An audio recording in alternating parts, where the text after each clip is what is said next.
Welcome to another edition of ZARR'S Spotlight of the Month. Welcome to ZARR'S Spotlight of the Month TV show. Who will be this month's Spotlight entertainer? Sit back, enjoy, and tell a friend to watch ZARR'S Spotlight of the Month TV show.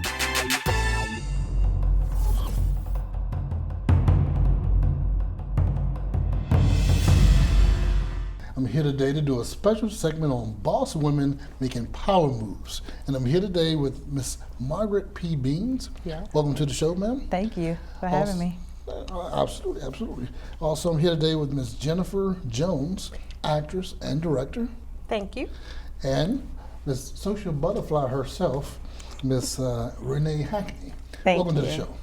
So, this I wanted to feature your production, Boss Women Making Power Moves.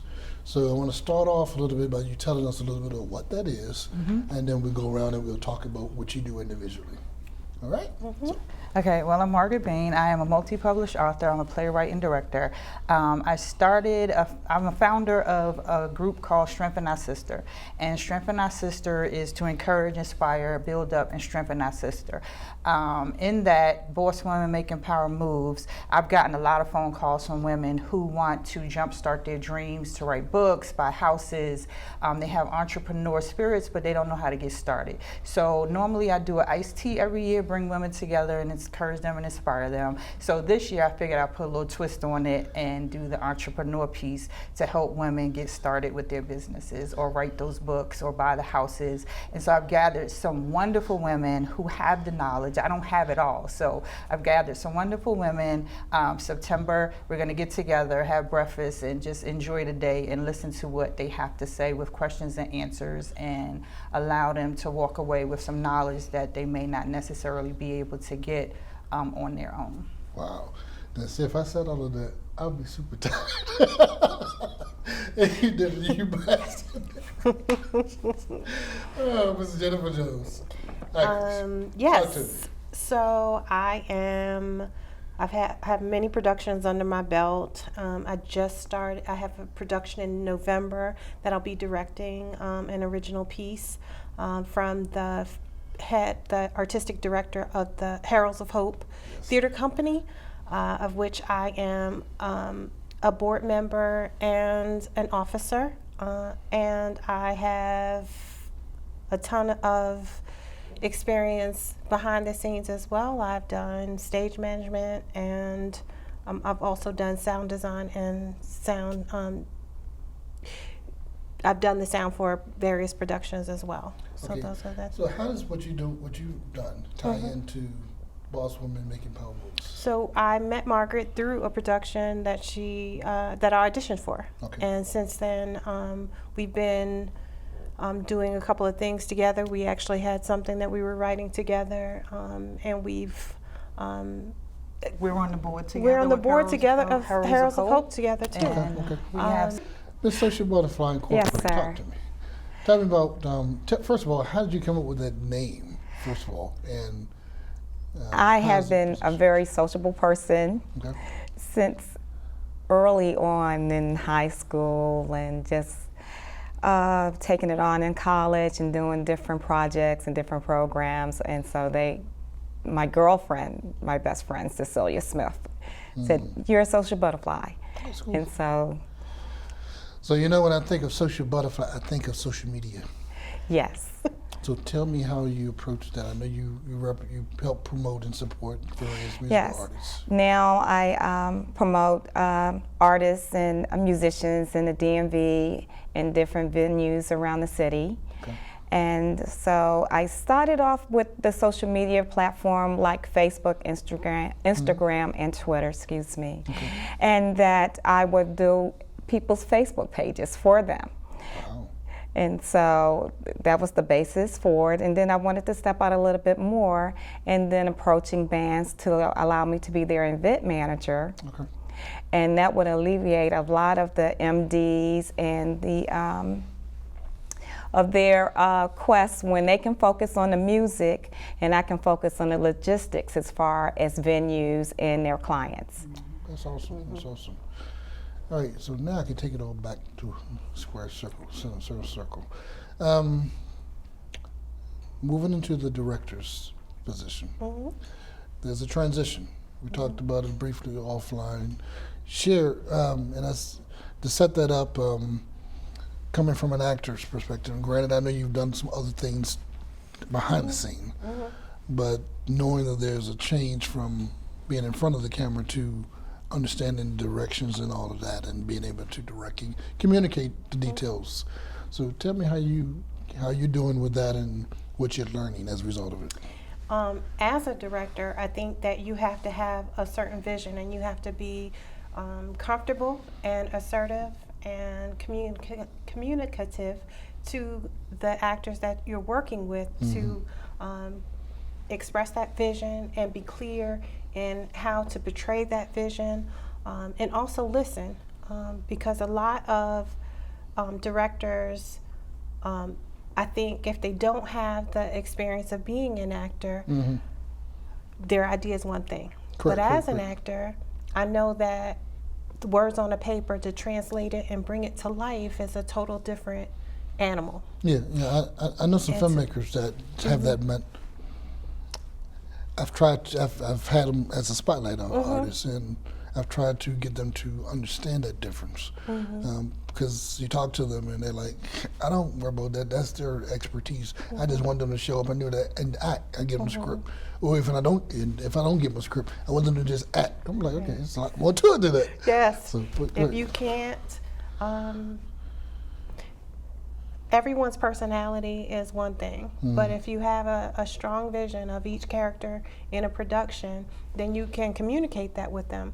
But if they have an idea, if they're looking at the same thing, yes, I will be open to a conversation, but an actor can't see themselves as they're performing. To have an external eye, to be able to see something and notice something and make certain shifts, or even have an idea of where you want people on a stage. There's certain technical things that are absolutely imperative. Your traditional triangle, if you have several people on the stage, you want that vision, that all the action and spotlight to be on there. You don't want the other characters over here as a distraction to the actual action. Correct. So those technical things are important, but also just, again, being strong in your ability to communicate those things, and strong in your ability to stay firm to what it is that you want, versus being a vessel of, oh, okay, no problem, I'll go ahead and do that. Yeah, go ahead and do that, because your vision will be a sloppy mess. Correct. Now, in that transition, how are you handling dealing with actors that feel that they know how to do your job better than you? Meaning they feel that they're compelled to tell you that this scene needs to go a certain way versus what you've instructed them. Well, I think laying the foundation of if you have an opinion or a conversation that you'd like to have with me, I'd like to have that on the side, versus in a group, and one person deviates from what it is that you're trying to do, that creates like mob mentality. Oh, I like that. Oh, I want to do that. So I think having the ground rule that if there are issues that you have with the direction that you've received, that take me to the side. Let's have a side conversation. I'm open to that. But let's not create kind of muddiness in what we're working on. Cool. Social butterfly, Miss Renee. So talk to me about, or share with us,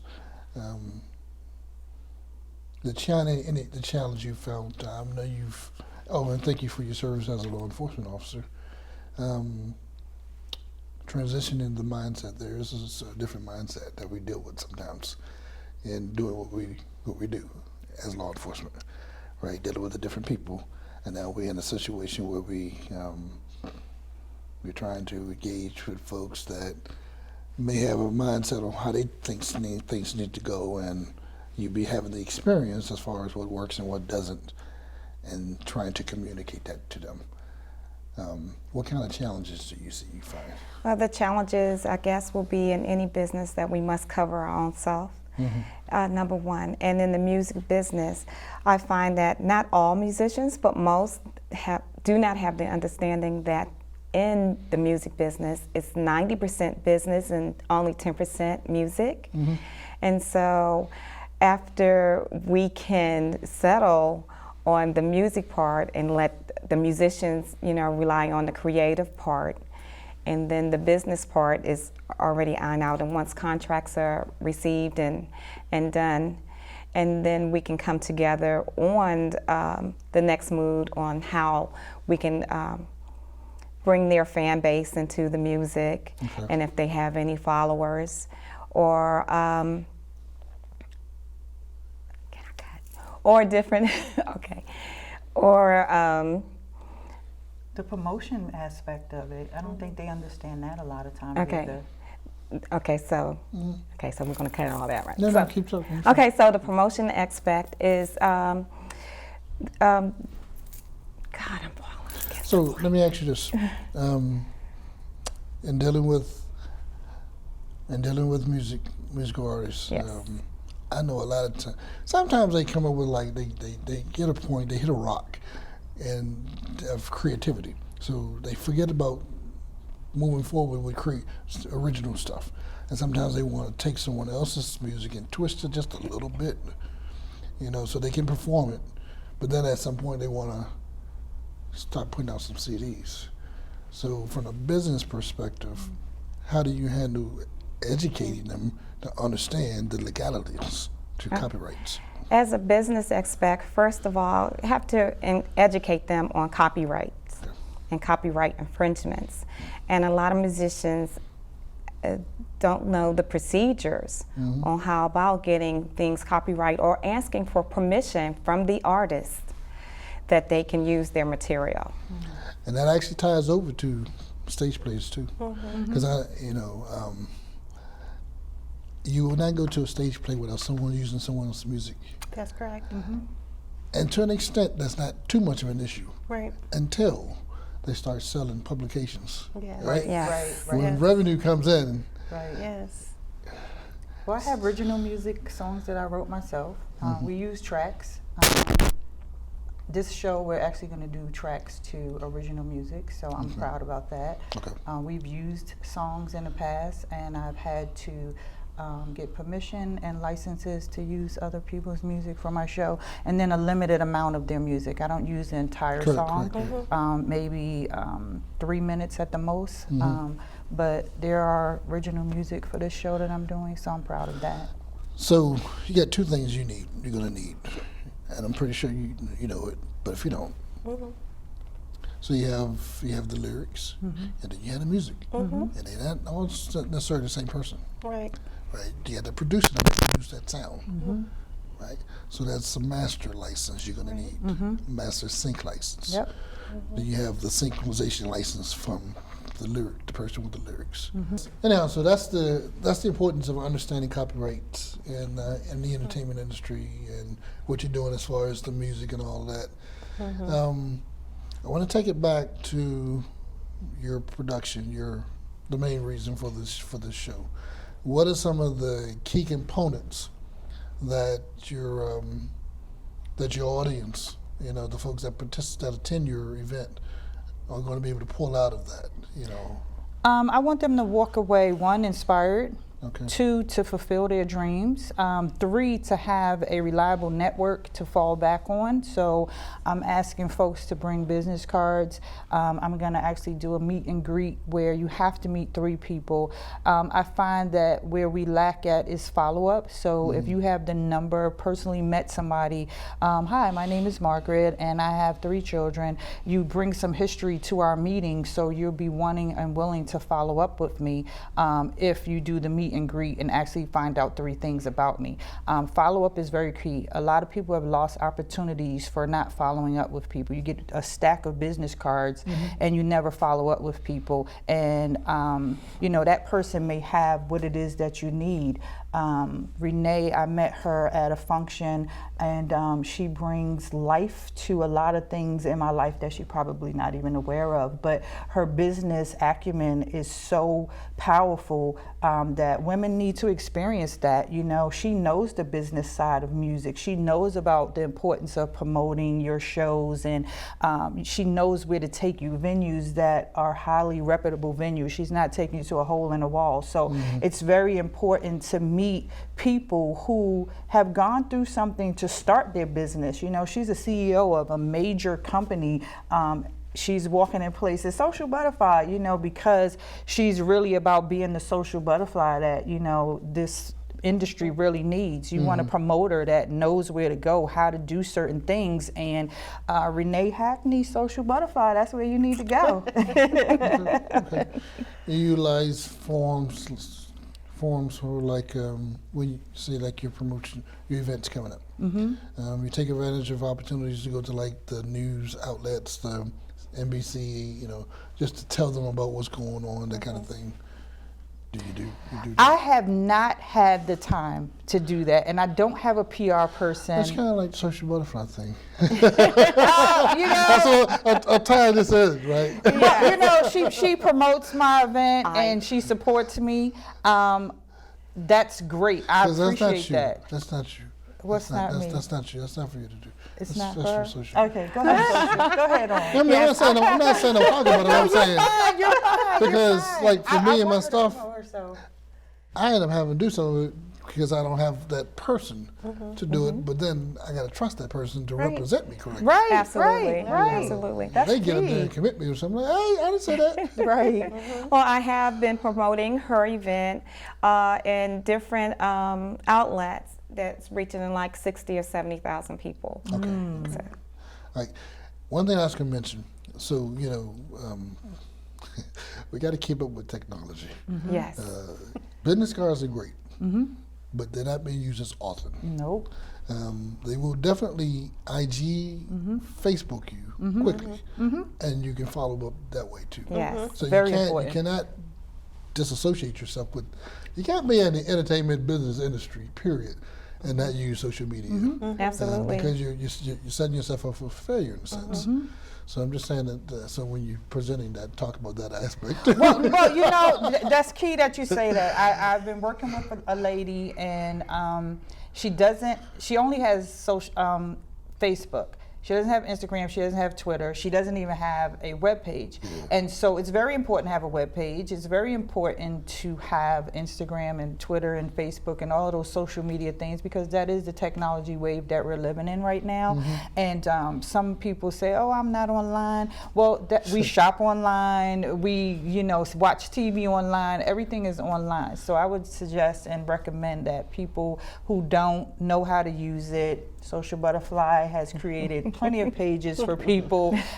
So that means she's your admin. So you have an admin, you have social media, you have all the modern technologies for people to be drawn to what it is that you do. So I'm not dismissing the old-fashioned business card. This is a one-day seminar. It still exists. Right. This is a one-day seminar where women are gathered in a room. I want you to take an opportunity to meet these women face to face, because a lot of times I meet people and it's like, oh, here's a face to an email. Finally, I get to see the face that I've been typing to.